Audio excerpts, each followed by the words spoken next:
మిగిలిపోయిన దోసపిండితో ఒకసారి ఇలా కొత్తగా ట్రై చేయండి. ఊతప్పం పప్పుల చట్నీ.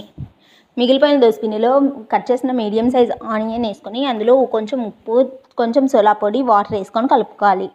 కలుపుకున్న తర్వాత పెన్నం పెట్టుకొని అందులో పెన్నం కాలిన తర్వాత చిన్న చిన్న ఊతప్పం మాదిరి దోశలు వేసుకోవాలి. ఇలా రెండు వైపులు బాగా కాల్చుకోవాలి. పప్పుల చట్నీ కోసం ఒక అరకప్పు పచ్చిపల్లీలు తీసుకొని అందులో 2 పచ్చిమిర్చి, ఉప్పు, చింతపండు, కొబ్బరి వేసుకొని కొన్ని వాటర్ వేసి బాగా మెత్తగా ఇలా మిక్సీ పట్టుకోవాలి. ఇది పక్కన పెట్టి మిగిలిన ఊతప్పాలు కూడా వేసుకోవాలి. రెండు వైపులు బాగా కాల్చుకొని పోపు కోసం ఒక గిన్నెలో కొంచెం ఆయిల్ తీసుకొని అందులో ఆవాలు, కొంచెం కరివేపాకు, 2 ఒట్టిమిర్చి కానీ పచ్చిమిర్చి కానీ వేసుకొని కలుపుకోవాలి. ఇంతే ఊతప్పం చట్నీ 2 రెడీ అయిపోయాయి.